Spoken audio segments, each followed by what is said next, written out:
সময় বিশ্বনবীর কাছে জিবরিল আমিনকে পাঠালেন।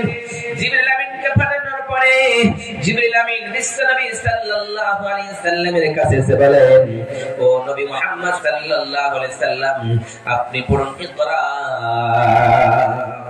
প্রথমে কি পড়লেন? ইকরা পড়ো। কিন্তু বিশ্বনবী বলছেন, মা নবী করি, আমি তো পড়তে জানি না। আবার বিশ্বনবী বললেন, নবী আপনাকে পড়তে হবে। আবার বিশ্বনবী বললেন, আমি জানি না। আবার তৃতীয়বারের সময় বিশ্বনবী বললেন, নবী গো, আপনি পড়ুন ইকরা বিসমি রাব্বিকাল্লাযী খালাক, খালাকাল ইনসানা মিন আলাক, ইকরা ওয়া রাব্বুকাল আকরাম।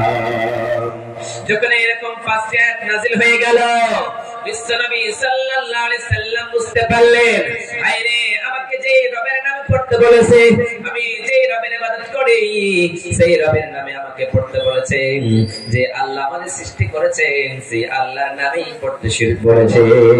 যে আল্লাহ আমাদের শিক্ষা দিয়েছে, এটা আমি জানতাম না, ওই আল্লাহর নাম আমাকে পড়তে হবে। বিশ্বনবী পড়তে শুরু করলেন। এইরকম করতে করতে আল কোরআনটা 23 বছরে এই দুনিয়ার জমিনে বিশ্বনবী সাল্লাল্লাহু আলাইহি সাল্লামের উপরে নাযিল হয়ে গেল। এরকম করতে করতে কোরআন আল কারীম দুনিয়ার জমিনে নাযিল হয়ে গেল। আর বিশ্বনবী সাল্লাল্লাহু আলাইহি সাল্লামের কাছে এরকম করে আস্তে আস্তে কোরআন চলে আসলো। ওই জন্য আমরা যদি কোরআনকে প্রশ্ন করি, কোরআন কখন এসেছিল, কার উপরে নাযিল হয়েছিল, আমরা যদি কোরআনকে বলি, কোরআন বল বলতে কার উপরে নাযিল হয়েছিল বলতে কি পারবা?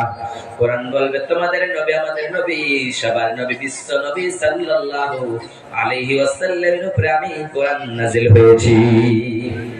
আবার যদি কোরআনকে